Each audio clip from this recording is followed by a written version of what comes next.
tendremos la oportunidad de compartir con 4 autores colombianos que muestran un mosaico representativo del estado de la literatura infantil colombiana hoy. Tenemos en esta mesa de autores colombianos y vamos a ir en el orden en el que están sentados, de izquierda a derecha, porque las personas que están en la transmisión en vivo nos han solicitado saber exactamente quiénes son nuestros invitados. Entonces, la primera persona que tenemos en la mesa es a Francisco Leal Quevedo, escritor de narrativa. Luego tenemos a José Rosero, José Luis, perdón. Tenemos a José Luis Díaz Granados, autor de amplia trayectoria y gran versatilidad en narrativa y poesía. Luego tenemos a nuestra moderadora, Jael Gómez, editora de literatura infantil de Norma. Tenemos a Claudia Rueda, ilustradora que también ha entrado en el terreno de la escritura. Y por último, a José Rosero, ilustrador joven que participa en este compromiso con los libros para los niños. Entonces, Jael, la mesa es toda tuya. Buenas tardes. Aló, ya. Buenas tardes. Bueno, pues yo tengo el privilegio de estar aquí muy bien acompañada y porque tenemos autores de literatura infantil colombiana desde diferentes ángulos y desde diferentes particularidades de la literatura infantil. A mi lado derecho tenemos a la imagen, o sea, el trabajo con la imagen y cómo las historias se crean a partir de la imagen o cómo se enriquecen y se complementan también con la narrativa de la imagen. Tenemos otra perspectiva bien interesante y es la literatura infantil desde la poesía. José Luis Díaz Granados ha hecho un gran aporte a la literatura infantil desde la poesía, claro que también tiene textos de narrativa, pero su gran aporte ha sido desde la poesía. Y Francisco Leal, que ha trabajado desde el punto de vista de la narrativa, tanto para niños no tan pequeños, pero también más o menos los que crecen ya como lectores y también en historias para jóvenes. Entonces tenemos una variedad muy rica en esta mesa para poder conversar sobre la literatura infantil en Colombia desde diferentes aspectos, desde diferentes particularidades, lo cual creo que nos va a enriquecer mucho la mesa. La idea es conversar alrededor de la literatura infantil. Yo tengo una serie de preguntas que son solamente el punto de partida para generar este debate y espero que podamos aquí entre todos armar una conversación rica para ustedes. Al final vamos a dejar un espacio para preguntas para que de una vez si van pensando en alguna duda, alguna pregunta que quieran hacer, la vayan escribiendo y al final la pasamos. Bueno, lo primero que se me ocurre y a raíz de algo que he venido leyendo en estos últimos días, tomé unas revistas de literatura infantil y juvenil del año 2000 porque estaba haciendo un repaso de lo que había pasado con la literatura infantil en Colombia y en esas revistas en el año 2000 algunos de los críticos, de los investigadores, de los estudiosos de la literatura infantil decían que en Colombia no existía una literatura infantil, que lo que existían era una serie de autores, pero que no se podía hablar de una literatura infantil colombiana. Entonces esa es la primera pregunta. ¿Cuál es el panorama general de la literatura infantil hoy en Colombia? ¿Si existe una literatura infantil? ¿Quién quiere comenzar? Francisco.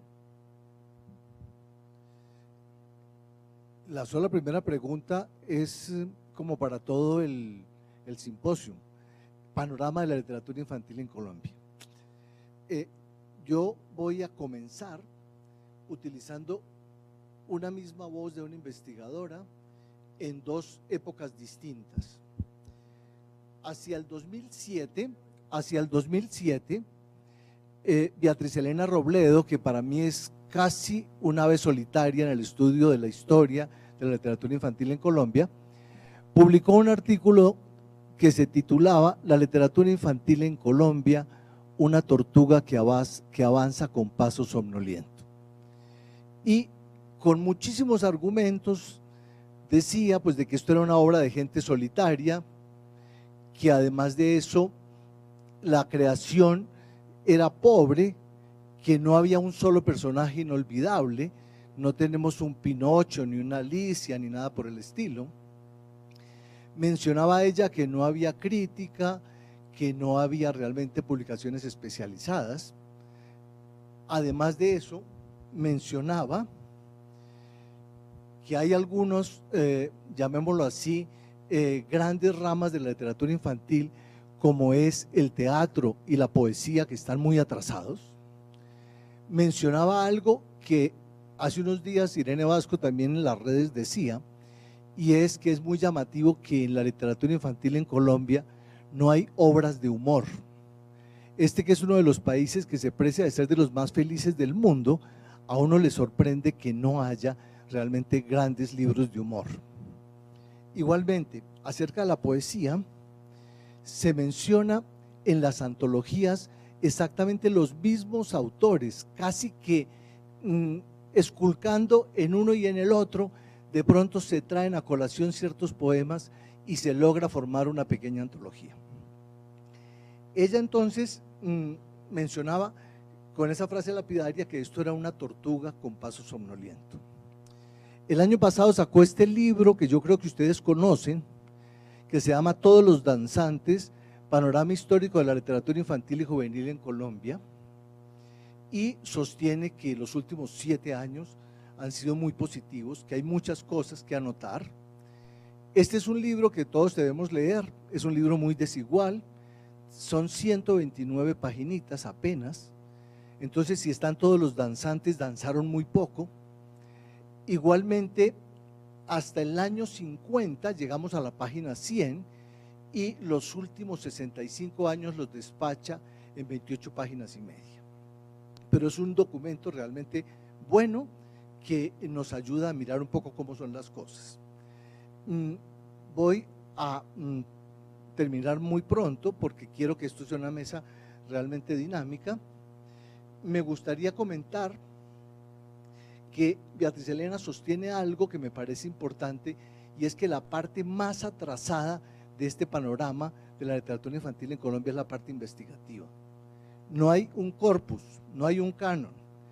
Los pocos documentos históricos importantes son, por ejemplo, la tesis doctoral de Gloria Cecilia Díaz, que está en francés, pero se consigue en la Luis Ángel Arango, donde cuenta hasta el año 78 lo que ella había visto en literatura infantil en Colombia. Entonces, realmente es un campo que a nosotros se nos llena la boca a hablar de que estamos en un momento de florecimiento. Citamos, por ejemplo, todo lo que se ha logrado en el libro álbum y en el libro ilustrado, pero es que esa es solamente la cereza de la torta. Todo lo que es la parte narrativa, la novela histórica, la parte de humor, la parte de teatro, la parte de poesía, realmente es apenas una disciplina que está en gestación. Bueno, yo estoy de acuerdo con lo que dice Francisco. Pienso que la literatura para niños y jóvenes en Colombia es una literatura un poco dispersa, ¿no? Es decir, es una literatura de autores que hacen un aporte con sus maneras personales, ¿no? De querer llegar a los niños, ¿no? Entonces se hacen trabalenguas, se hacen adivinanzas, charadas, palíndromos, anagramas, todas las formas en que uno empieza a ser atraído desde muy niño hacia las palabras, antes de llegar a la poesía, antes de llegar a la rima de las adivinanzas y de los versos. Mientras tanto, pues es una literatura muy dispersa. Digamos, la experiencia mía de muchos años yendo a los colegios es que a ellos les fascina, a los niños y a las niñas, los cuentos de miedo, les fascinan tremendamente, ¿no? Donde hay miedo, donde hay pánico. Pues yo tengo un relato que ni siquiera es cuento, porque no tiene trama, ni tiene, es decir, es una prosa, es una cosa que se llama La niña de la carta, les fascina a los niños. Y no es una cuestión que tenga una trama y una finalidad, no. Es contando ahí un episodio de unas tradiciones antioqueñas de una niña vestida de primera comunión que le entrega una carta por las noches a quienes manejan carro, y luego desaparece la niña y la dirección es el cementerio y está el traje de primera comunión de la niña. Entonces resulta una cosa pues muy dispersa. Entonces yo digo, claro, eso les gusta, voy a escribir sobre eso. Más o menos lo que a mí me gustaba cuando yo tenía 7, 8 años, que mi madre me leía muchos cuentos, me contaba cuentos y me leía muchas rimas, mucha poesía rimada de los modernistas. Pero sí es algo muy disperso, es que empezando porque lo que pasa es que uno de los grandes poetas de Colombia, que es Rafael Pombo, poco estudiado en su poesía romántica, es el gran romántico de Colombia, el antecedente del más grande, que es Silva, pero ustedes recuerdan, ustedes lo saben, que él, siendo diplomático en Filadelfia, la editorial Appleton lo contrata para que adapte unas fábulas inglesas, y él las adapta con ese talento, ese ingenio de Pombo al lenguaje bogotano, y logra La pobre viejecita, Simón el Bobito, que todavía nos cautiva, Rin Rin Renacuajo, por Dios. Pero es una literatura, es decir, escrita por contrato, no es una inspiración de él. Y lo mismo los autores que escriben para niños desde esa época, Víctor Eduardo Caro, hijo de don Miguel Antonio, Ricardo Carrasquilla, el del Abrazo del Héroe, y mucha poesía festiva, y los autores nuevos, pero son muy dispersos realmente, tanto en verso como en prosa. No se puede decir sí que hay una literatura, una tradición, pero si uno se pone a ver en la poesía tampoco. Es decir, después de Silva, ¿quién?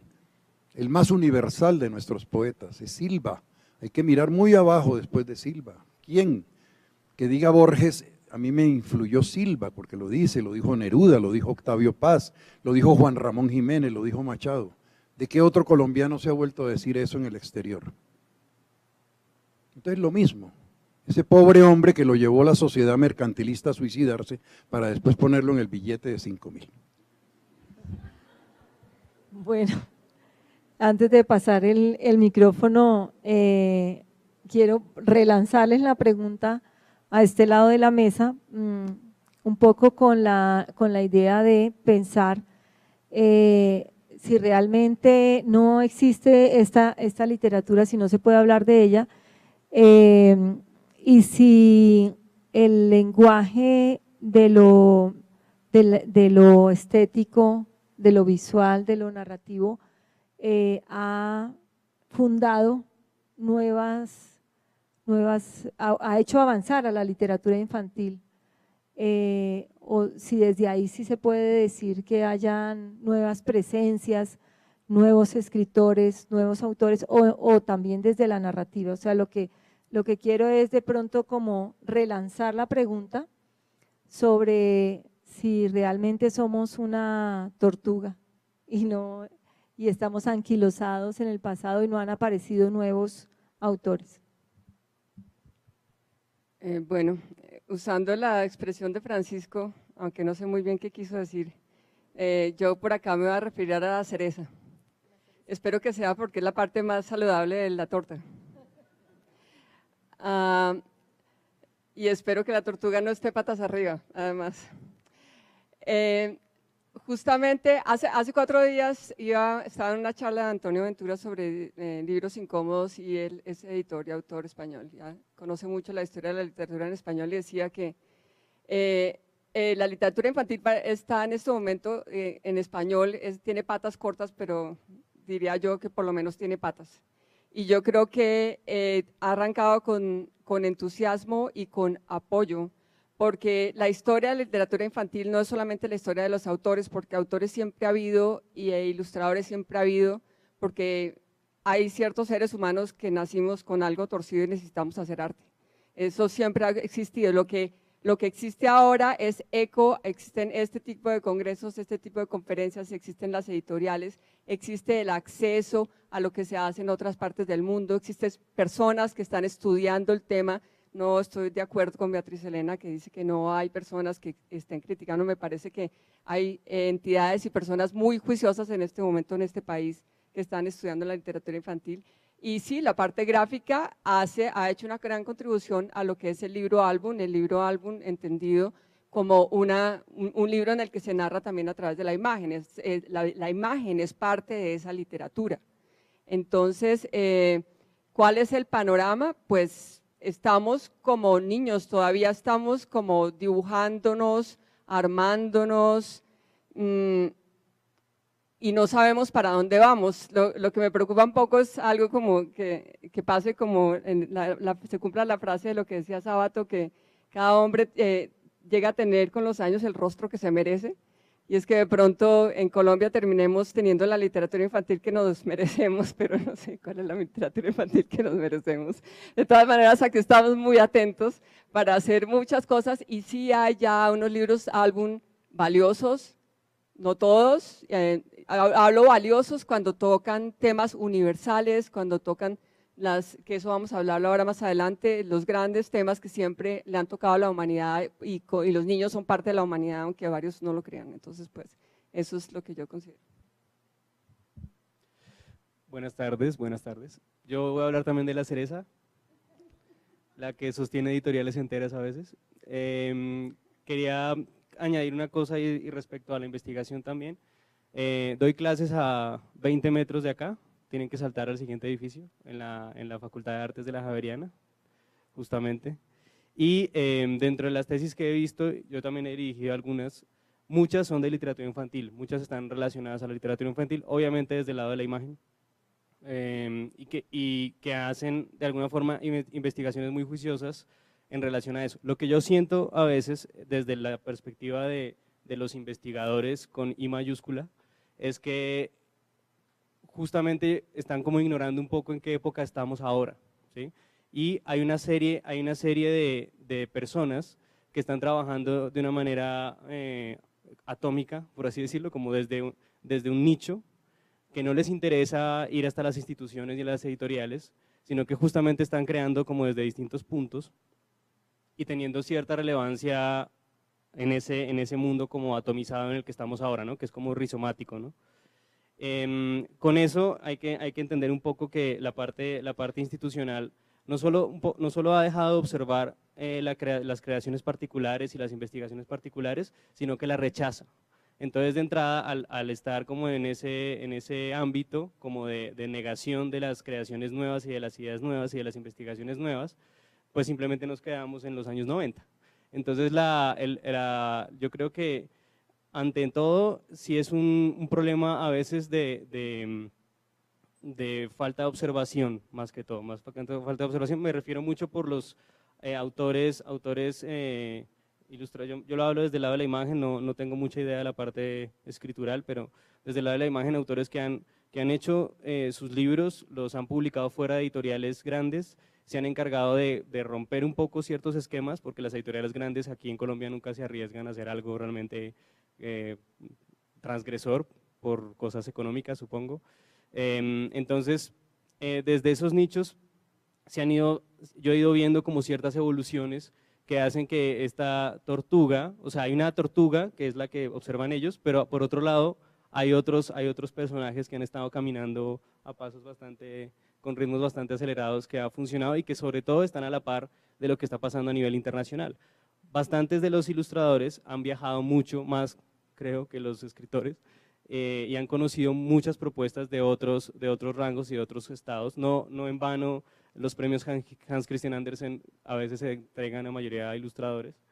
Entonces hay que tener mucho más en cuenta eso. Creo que es considerar un poco qué es lo que está pasando realmente y meterse en esos pequeños nichos que están en este momento creando cosas muy interesantes. Bueno, pareciera que, según lo que estamos conversando aquí, que es de la mano de la imagen donde la literatura infantil está creciendo. Devuelvo nuevamente la pregunta sobre los géneros donde la literatura infantil se ha expresado. ¿Qué ha pasado con lo narrativo desde la novela, el cuento, el teatro, la poesía?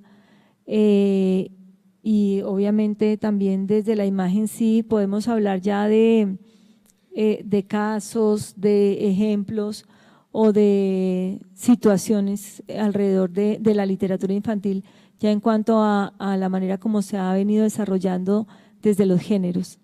Por ejemplo, José Luis ya nos decía algo sobre la poesía, pero podríamos puntualizar un poco más cómo se dan los acercamientos de la poesía hacia la literatura infantil. Hace poco me enteré que hay el poeta Ernesto Cardenal, que tiene 92 años, con la poeta Claribel Alegría, que tiene la misma edad, ambos nicaragüenses, van todos los sábados a dictar talleres de poesía a niños con cáncer, allá en Managua. Ellos van y es decir, el índice de mejoría, incluso como terapia ha sido fantástico, ha sido algo milagroso. Y los niños comienzan a escribir sus poemas en la forma en que estos dos maestros les dan las pautas, ¿no?, para que escriban imágenes, metáforas, con una riqueza verbal y una condensación que exige el poema, ¿no? Un niñito decía, el mar es un cielo caído, ¿no? Y entonces simplemente ellos les dictan, son los poemas universales, no poemas para niños, ¿no? Poemas de Juan Ramón Jiménez, poemas, romances de Federico García Lorca, ¿no? Libros de las preguntas de Pablo Neruda, de Gabriela Mistral, poemas que no tienen edades, pues poemas para todos, cuentos para adultos como Alicia en el País de las Maravillas, que lo asimilan muy bien los niños, y bueno, pues pueden dar muchos ejemplos de eso. Pero sí es la sensibilidad de los niños es muy afín para recibir según cómo se les enseñe también, ¿no?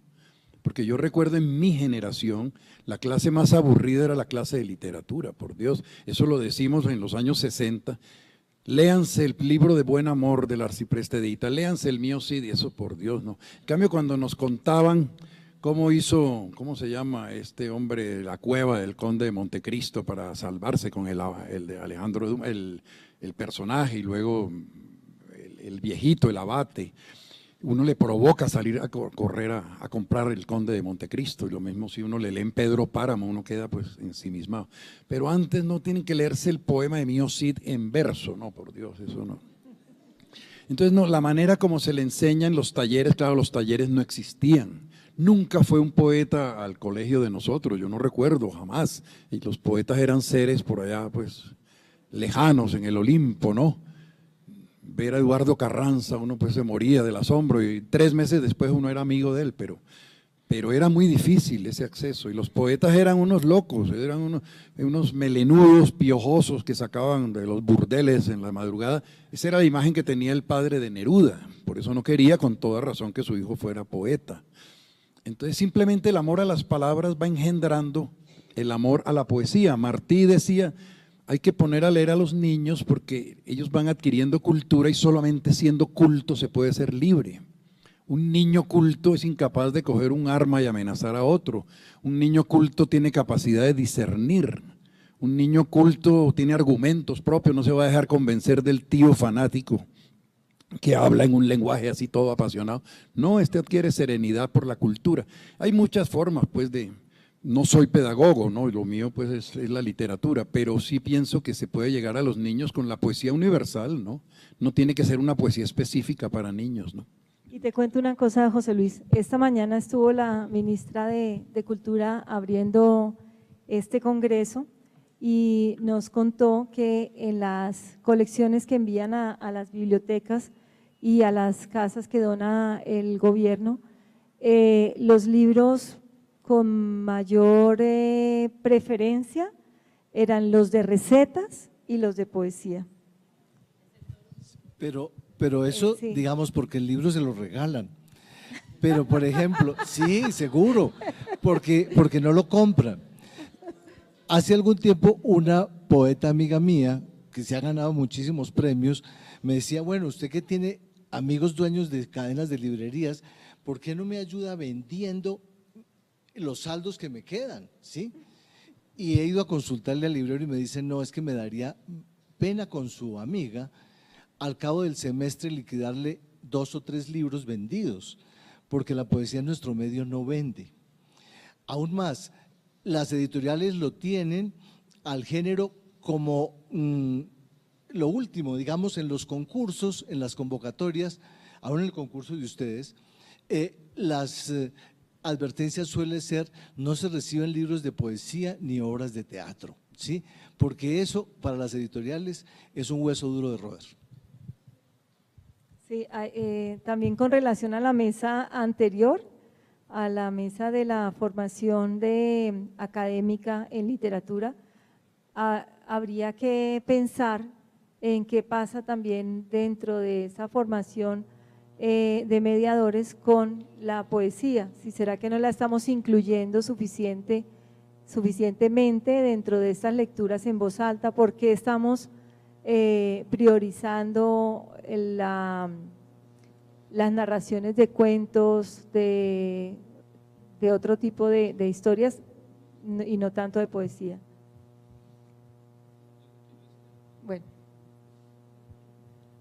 Hay nuevamente, como que apelo un poco a dónde estamos ubicados, y es que los libros álbum, que pues están más relacionados con la literatura infantil y que no necesariamente son infantiles, ¿no? Hay editoriales como Zorro Rojo, como Media Vaca, que apuntan a otros lados, pero ellos se han encargado de buscar la forma de llegar al público con estos libros y que sean vendibles, ¿sí? que se vendan y que se vendan bien. Y lo han hecho, lo he visto por las editoriales y porque lo que hacemos nosotros en el proyecto que tenemos, lo han hecho justamente como un poco rompiendo el esquema de cómo se presentan los libros, ¿no? No dice vamos a ver la presentación de un libro cualquiera, de literatura normal. Y uno que se imagina, unas mesas, unas sillas, la persona que editó el libro, el que lo escribió, hablan y se ríen de anécdotas de su vida, y después la gente tiene que comprar el libro, ¿sí? O cuentan cosas del libro, etcétera. ¿Qué han hecho estas editoriales? Trailer books, o sea, suben videos que hacen como una especie de tráiler de cine del libro, hacen distintos tipos de montajes escenográficos alrededor del libro, hacen otro tipo de actividades que tienen que ver con el concepto del libro en sí mismo. Entonces es como que el libro es el pretexto para hacer una especie de gran, ¿cómo se dice?, de gran muestra y construcción alrededor en este caso de la imagen. Hacen exposiciones con el libro, se venden originales, se venden reproducciones, se imprimen otro tipo de cosas, todo en relación a ese objeto final que es el libro, que hacen que gracias a esos eventos se convierta en un objeto de deseo, por así decirlo, y se pueda vender. Yo lo que he pensado mucho con la literatura escrita y la poesía, etcétera, es que sigo pensando en que estamos en los años 90, ¿no? Es como, tiene que hacerse de esta manera, y si no se hace de esta manera, entonces no sirve o pierde cierta solemnidad, que para mí de alguna manera es como la forma de negar un poco en el ambiente en el que nos encontramos. Y no hay nada más rico y más bello que hacer una especie de romper un poquito ese paradigma, ese esquema, y tratar de sacar este tipo de libros a otros ambientes donde la gente está más ensimismada, ¿no? Muchos de ustedes tienen celulares y los están viendo en este momento, y si estuvieran leyendo poesía en este momento de lo que estamos hablando, pues sería fantástico, ¿no? Entonces de alguna forma estamos relacionándonos mutuamente y no negando el sistema en el que nos encontramos. Entonces por eso es una especie de llamado hay que observar lo que tenemos alrededor, ¿no? Que es lo que más está incluyendo en la cotidianidad de la gente. Hay dos cosas importantes en lo que dice José. Uno es cómo giramos dentro de la literatura infantil y juvenil la mirada hacia el lector y hacia el lector de hoy. O sea, ¿quién es el lector hoy? Y tiene que ver con la forma como se presentan los libros, que obviamente si el lector de hoy es otro, pues hay que presentarlos de otra manera. Mañana vamos a hablar en este mismo congreso sobre el fenómeno de los booktubers, que es, digamos que entraron ellos mismos con su forma de ser a hablar sobre lo que leían sin ningún contrato. Sí, yo vine porque quise, a mí no me pagaron, sin ningún contrato, sin ninguna petición, porque les gusta la lectura y porque encuentran en YouTube un medio de conversación con otros lectores. Y eso nos habla también pues de que el lector es otro, ¿sí? Y entonces hablemos un poco de eso en esta mesa, de quién es el si es diferente, en qué es diferente, quién es el lector de literatura infantil y juvenil hoy, y cómo un autor, como cualquiera de ustedes, lo piensa, lo mira y cómo dirige lo que hace hacia ese nuevo lector. Y la otra parte, yo dije que eran dos, y la otra parte, ahora hablamos más tardecito de esto, cuando hayamos agotado esta pregunta, y tiene que ver con en qué momento la imagen entra dentro de la literatura como forma narrativa, ya no como retrato del texto. Pero vamos a hablar primero del lector, de quién es el lector a partir de lo que tú estás diciendo. ¿Quién quiere? Yo creo que es imprescindible, inseparable la literatura escrita para niños y la ilustración. Es decir, es muy necesaria la compañía de la ilustración del relato o del poema, sobre todo del relato. Es decir, yo pertenezco, como muchos de ustedes, a la generación de las cómics, de las tiras cómicas. Entonces era muy interesante, pues, es decir, porque avivaba la imaginación, esa sola presencia, ¿no?, de los paticos sobrinos de Donald yendo a una cueva y encuentran un tesoro y cada detalle, ¿no?, de la vegetación, de las piedras, de cada piedra, de un animal por allá monstruoso, avivaba la imaginación. No había más concentración del niño que para eso. Era por eso muy importante, y lo mismo pues las películas, pero digo, en la literatura sí la ilustración es imprescindible. Por eso yo creo mucho en el libro álbum. Lo que pasa es que yo tengo una amiga de mi infancia, Olga Cuellar, y me está tomando el pelo hace tiempo que vamos a hacer un libro álbum, y lo vamos a hacer yo sé. Sí, pero sí, la ilustración ayuda mucho mientras se va forjando la imaginación, ¿no?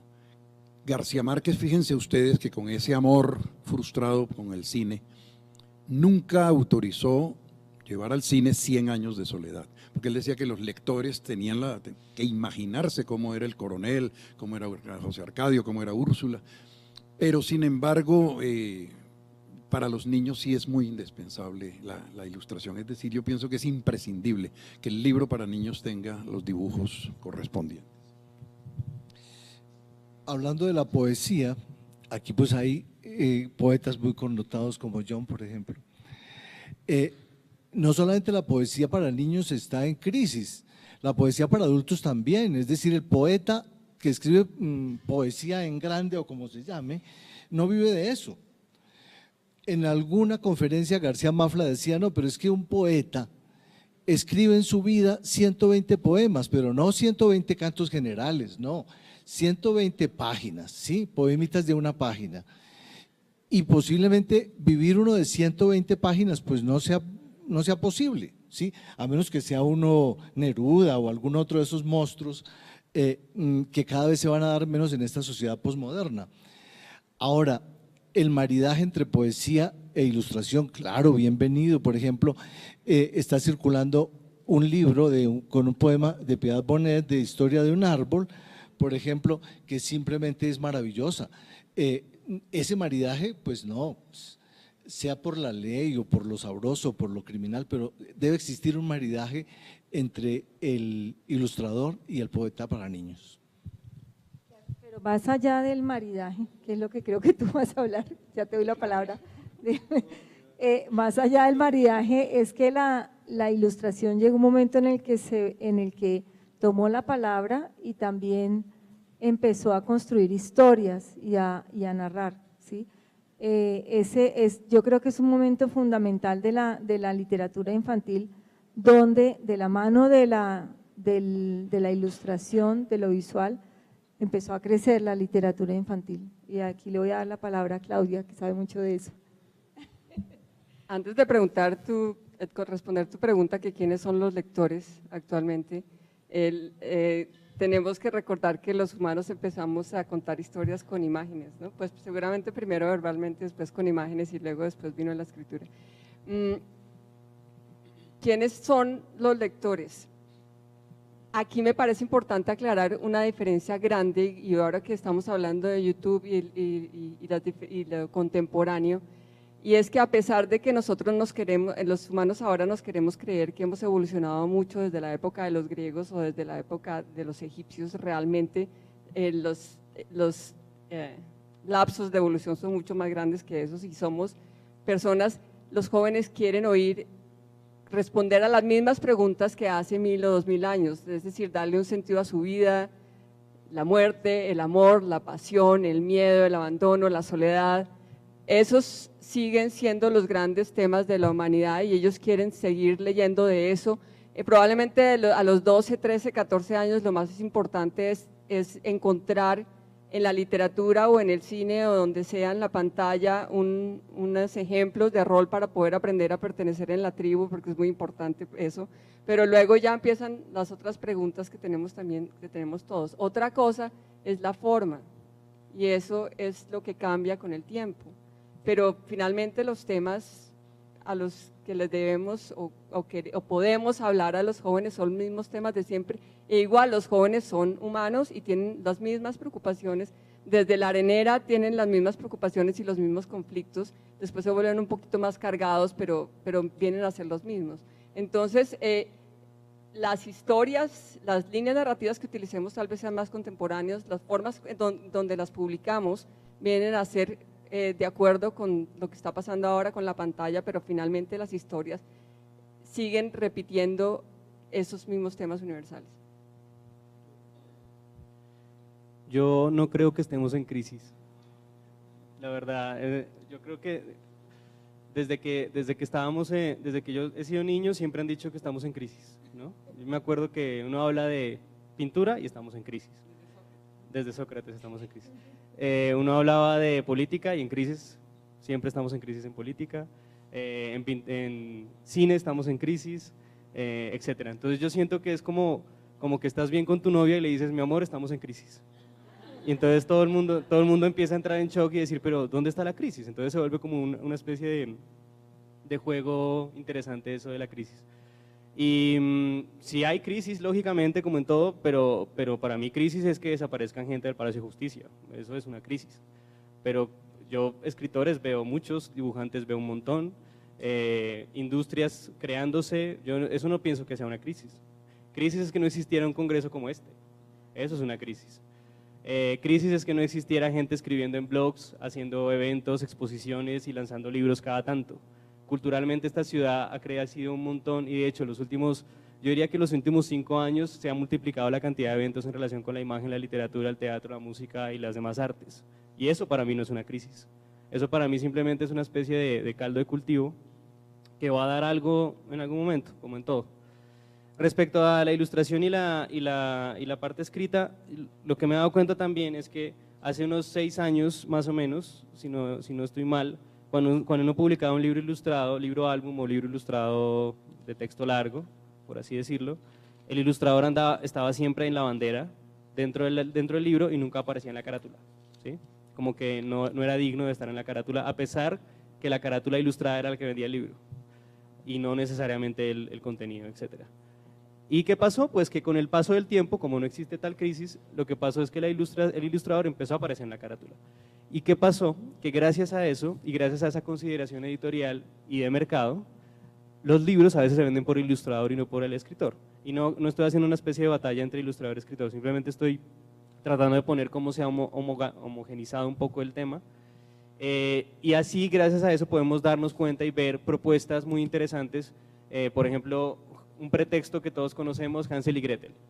Y Hansel y Gretel se la pones a un ilustrador que no tenga como mucha idea o mucha paciencia con el tema, mucho concepto, y pues simplemente hace una representación visual de Hansel y Gretel, que es la que tenemos todos en nuestra cabeza ahorita, pero se la das a un gran dibujante o a una persona que esté trabajando muy fuerte en el campo de la ilustración, que investigue, que viaje y que no se sienta en crisis, y tienes a Lorenzo Mattotti haciendo el Hansel y Gretel del Libros del Zorro Rojo, que es un Hansel y Gretel donde Mattotti dice, ya hay un pretexto, ahora yo voy a hablarles de la oscuridad, ¿sí?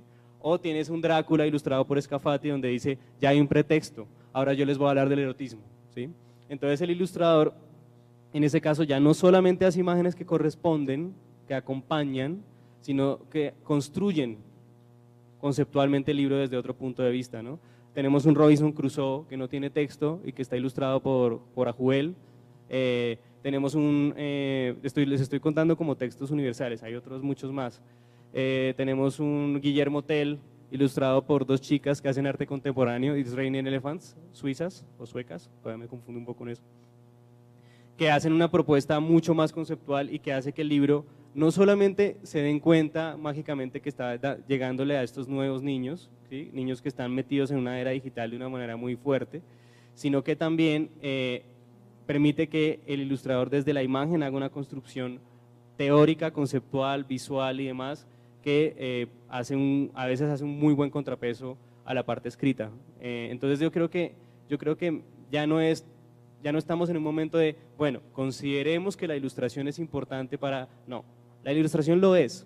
Lo que sucede es que ahorita hay que darle justamente ese espacio, como ese gran arenal, para que haga su parte y la haga bien, ¿sí? Entonces todo esto es un problema que hay que construir desde muchos puntos, ¿no? Desde el lado editorial, desde el lado institucional, desde el lado escritural, desde la parte gubernamental, etcétera, que poco a poco, como no estamos en crisis, pues se ha ido creando y se ha ido haciendo. Entonces ese era como mi apunte respecto al tema.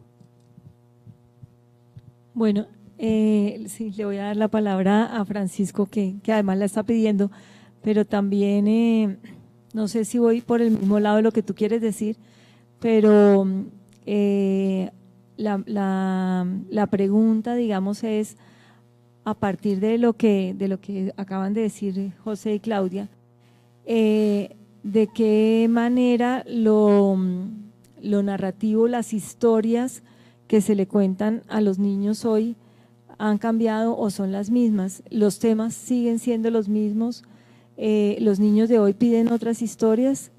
No sé si me desvío de lo que tú querías decir, pero puedes contestar a las dos si quieres. No, los temas del arte siempre son los mismos, no solamente en la ilustración, en la escultura, en la pintura, en la narrativa. Por eso se dice que escribir es un palincesto realmente, en esa tradición que la humanidad ha hecho de los distintos temas narrativos. Nosotros, llamémoslo así, los tomamos, los asimilamos y los actualizamos, pero los temas son los mismos. Ahora, sin embargo, con dimensiones distintas. Se comentaba hoy de que la literatura debe tocar los temas difíciles, pero si es que la literatura siempre ha tocado los temas difíciles. Si ustedes miran los temas de los cuentos de hadas, por ejemplo, son temas difíciles, son temas de asesinatos, de celos, de envidias, de envenenamientos, casi que de desapariciones forzadas, ¿sí? Solamente hay que seguir en la misma línea. Entonces, lo que se le pide al escritor o al artista no es una innovación desde cero, no, sino que es poner en el lenguaje de su tiempo, en la sensibilidad de su época, la temática de siempre. Y en eso nos empeñamos. ¿Que eso es difícil? Claro que eso es difícil. Bueno, yo quiero dejar de cumplir mi labor y que ustedes me ayuden también con las preguntas, porque sé que lo que hemos estado hablando acá todavía tiene mucha tela donde cortar y que seguramente con las preguntas de ustedes va a dar para más. Entonces, Diana nos va a ayudar con las preguntas. Bueno, por acá, de que había una, esta. ¿Qué le sugieren a los nuevos autores de literatura infantil en Colombia para que su obra perdure en el tiempo? No, yo pienso que jamás cuando un escritor o un artista está plasmando su obra, está pensando si eso va a perdurar o no. Es decir, a veces ocurre que una persona está escribiendo algo por azar, por distracción, y esa es la obra que quedó, ¿no? Alberti decía que él una vez estaba por distracción haciendo unas escrituras y llegó un músico, no sé si fue Bacalov o quién, y le puso el ritmo y se equivocó la paloma, se equivocaba, es el poema más famoso de Alberti y lo escribió por sí, más o menos. Y ocurre con frecuencia. No, en realidad esa pregunta yo pienso que no, es decir, cada escritor escribe lo que cree que debe escribir. A mí me gustaría era agregar a lo que hablaron mis dos compañeros de mesa, a mí me gustaría algo al revés, que una ilustración, que un editor o un ilustrador, un artista me propusiera. Póngale texto a mi ilustración, porque tiene que… Sí, porque claro, ¿ah? Exacto. Sí, porque lo que tú dices es muy cierto, porque siempre está el nombre del autor y el del ilustrador aparece en otra parte, pues porque está ilustrando una obra escrita, es decir, pero al revés sería muy bueno, ¿no? Un texto sobre Guernica, sobre el arroyo triste que hay detrás de la Gioconda, sobre la Venus de Botticelli, en fin, sobre el grito de Munch, qué lindo, o una ilustración. Y el maridaje, pues claro, uno nunca sabe quién va a ilustrar su libro, el editor se lo impone a uno, por lo general coincide. El maridaje perfecto mío es el libro mío que más se lee, que es Cuentos y Leyendas de Colombia con Daniela Violino, eso fue perfecto el maridaje. A mi segundo libro, que le iba a poner la segunda parte de los cuentos, la editora de entonces le dijo, no. Le dijo, no, quítale el título Cuentos y Leyendas, segunda parte, y ponle El Diluvio Inolvidable. Entonces el libro no se lee tanto porque nadie sabe qué es, si es poesía, si es relato, qué es. Y resulta que ahí está la segunda parte de estos cuentos. Bueno, pero esto es propaganda. Bueno, ¿hay otra pregunta? Sí, igual si alguna persona tiene alguna pregunta, me puede hacer el favor de acercarla y la tenemos acá en cuenta. ¿Se ha perdido el interés por el juglar, narrador o cuentero? ¿Cómo volver a ellos?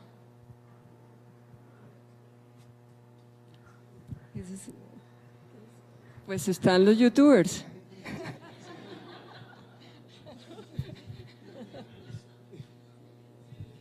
Yo creo lo contrario, que antes el cuentero es un personaje que cada vez gana más.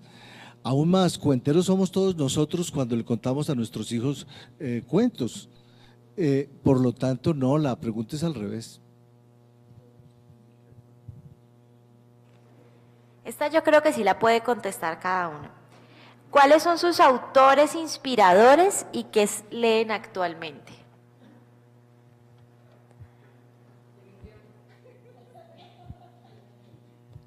Me acuerdo que fui a presentar un libro para publicar a un editor en México y me preguntó eso, ¿pero qué es lo que estás leyendo? Y yo, ahorita estoy leyendo a Bukowski. Entonces me dijo él, pero eso no es para niños.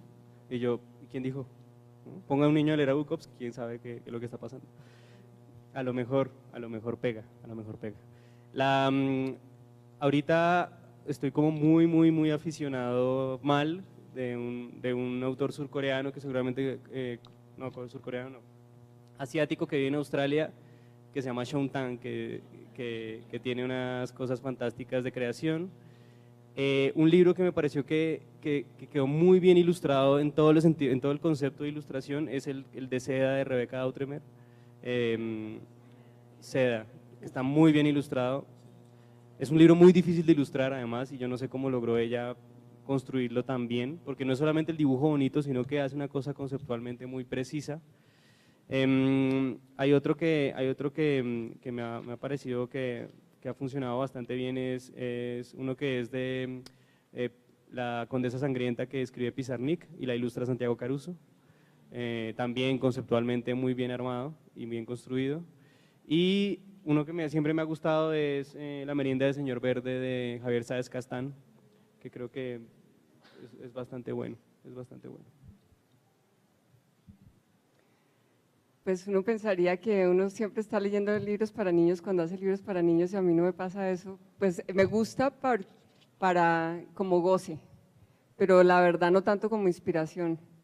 En este momento yo trato de ir como leyendo cosas contemporáneas, como estoy leyendo mucho de un autor que se llama Jaron Lanier, que está analizando todo lo que está pasando con el ser humano, la pérdida del ser humano frente a la tecnología. Es el tipo que se inventó la realidad virtual. Estoy volviendo a leer mucho de Sábato, que me tiene fascinada. Estoy leyendo casi todo lo del autor de La Naranja Mecánica, bueno, unas mezclas de cosas que no tienen nada que ver con literatura infantil. pero estoy también volviendo a analizar muy largamente a la obra de Lewis Carroll. Quiero hacer algo alrededor de eso y estoy con Alicia y con al otro lado del espejo.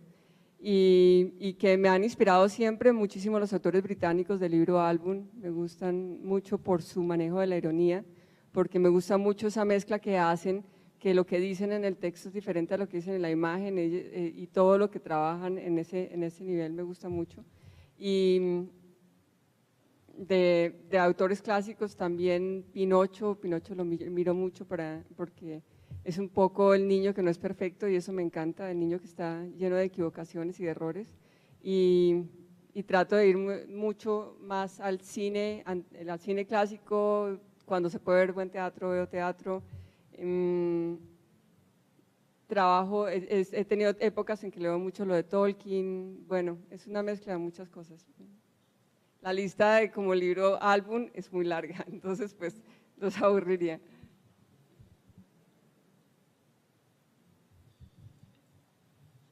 Yo pienso también que los narradores leemos imágenes y nos interesa mucho y nos nutrimos de eso.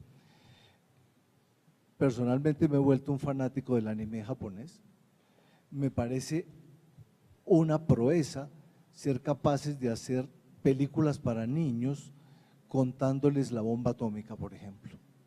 Ojalá nosotros tuviéramos la habilidad y los arrestos suficientes para contarles también toda esta violencia que estamos viviendo y que ojalá pase pronto. Sí, yo creo que esto de los autores, de las lecturas, a veces no es una cuestión fija, ¿no? Por lo general se nace esa literatura personal de una serie de lecturas caóticas en la adolescencia, en la misma infancia, hasta que uno encuentra pues el autor que le va a ayudar a uno a descubrir su lenguaje propio. Eso es muy difícil, es una tarea larga y ardua, pero de todas maneras, mientras tanto uno va recorriendo literatura universal de una manera desordenada, atemporal, y bueno, se va uno nutriendo de lo que es la literatura. Yo llevo la quinta lectura de una novela de un cubano llamado Leonardo Padura, que se llama El hombre que amaba a los perros. Francamente esa novela me tiene fascinado. Una de Ismael Cadaré, el albanés, que se llama La caída de los dioses en la estepa, bellísima. Y al mismo tiempo una biografía maravillosa de Ricardo Alarcón Barros de Juan Ramón Jiménez, que es un poeta que está volviendo a tener, porque es que la literatura y el arte es como una ondulación, ¿no? que tiene sus altibajos. Y Juan Ramón está volviendo a tener su sitio de honor porque se lo había quitado, no culpa de Machado un poco, ¿no? Esas rivalidades que crea el lector, ¿no? Neruda o César Vallejo, Sartre o Camus, Hemingway o Faulkner. Es absurdo, ¿no? Pero de todas maneras lo nutre a uno de la buena literatura. Yo también les voy a contar que estoy leyendo. Muy bien. Yo leí de Ismael Cadaré, leí Viaje nupcial, que me gustó mucho también. Leí Del color de la leche, una novela sobre una mirada hacia lo femenino muy dura, muy profunda y muy cuestionadora. Leí en estos días salió una novela de Pilar Lozano, Era como mi sombra, y bueno, me la leí en un día. Sí, es de la competencia también, los editores leemos de la competencia sobre todo para saber qué están haciendo, pero también por esa curiosidad y esa sensibilidad innata que tenemos hacia las lecturas. Esa novela de Pilar Lozano, Era como mi sombra, pues toca muy profundamente por el tema que tiene que ver con el conflicto armado en Colombia y con la participación de los niños en ese conflicto armado. Y en este momento estoy empezando, lo tengo en mi mesita de noche, apenas comencé, El maestro y Margarita, una novela rusa que apenas estoy tratando de descubrir quién es ese personaje que parece el diablo, pero que todavía no sé quién es. Entonces, esas son mis lecturas también.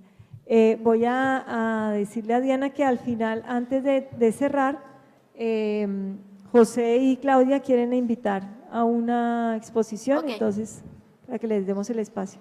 Nos quedan 2 preguntas. Ok.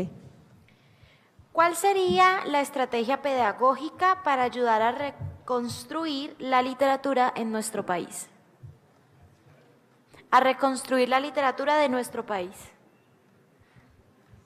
Que no sea pedagógica. No. ¿Cuál sería la estrategia pedagógica para ayudar a reconstruir la literatura de nuestro país? Esta mañana estaban hablando, claro, esta mañana hablaron de Daniel Pennac, el libro como una novela. Hay una frase ahí que es la que a mí más me encanta del libro y dice, ¿cómo éramos de pedagogos cuando no pensábamos en pedagogía? Uniendo un poco a lo que tú.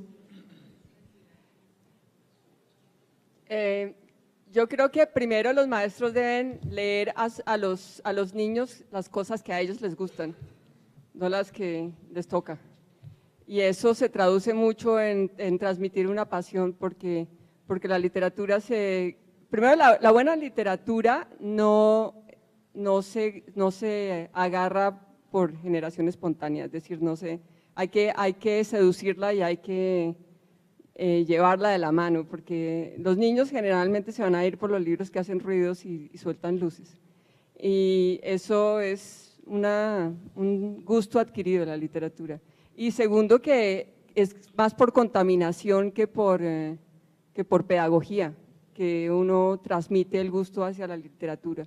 Y también buscar cosas que les toquen, temas que les toquen a los niños. Y a mí me ha parecido siempre que con el libro álbum se despierta la sensibilidad en los niños hasta los 8 o 9 años, pero los lectores se hacen un poco más tarde. Estoy hablando de cosas que ustedes saben mucho más que yo, pero esto es como lo que yo creo que es. El verdadero lector se coge mucho más en la adolescencia y ahí se trata de llevarlos a libros que les apasionen y que toquen los temas en los que ellos están interesados.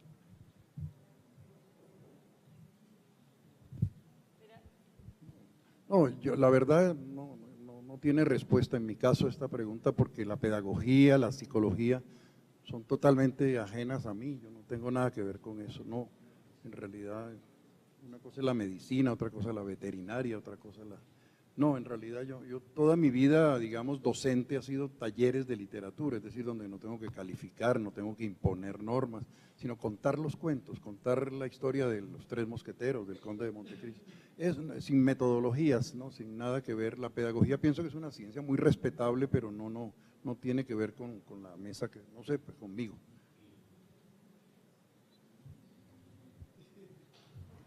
Última pregunta. ¿Qué sugerencias le pueden proponer a los docentes para motivar a la comunidad educativa a leer?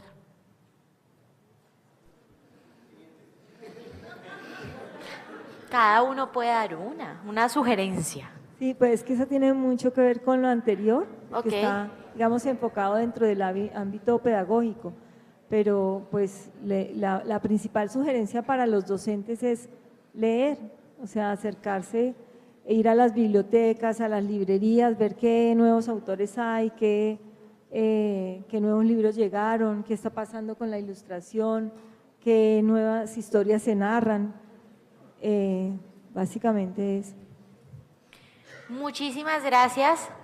No vamos a cerrar todavía porque Ok, Claudia vamos y con José Claudia. quieren hacerles una invitación para un evento. Bueno, yo dirijo una casa que se llama Casa Tinta. Esa casa tiene unas grandes actividades alrededor de la ilustración y este sábado cumplimos 3 años de vida y uno de los eventos es una exposición de Claudia Rueda que se llama Imaginales, la metamorfosis de un libro álbum. La idea es que en esa exposición se va a mostrar todo el proceso de creación de un libro álbum desde una idea básica de servilleta. ¿Sí hay de servilleta? Sí, ¿no?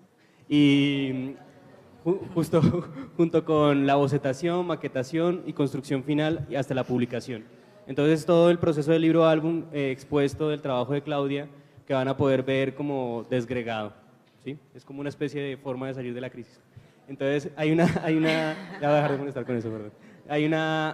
Los invito para que por favor asistan, es desde las 2 de la tarde hasta las 9 de la noche La dirección es transversal 1745D o casatinta.com, ahí pueden encontrar toda la información.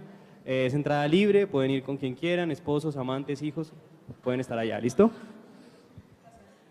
Ya los esperamos. Bueno, creo que hemos tenido el tiempo suficiente para hacer una conversación. Muchísimas gracias a los autores que participaron aquí en la mesa. Han sido muy importantes sus aportes y esperamos además muchos libros de ustedes para los lectores de Editorial Norma. Muchas gracias.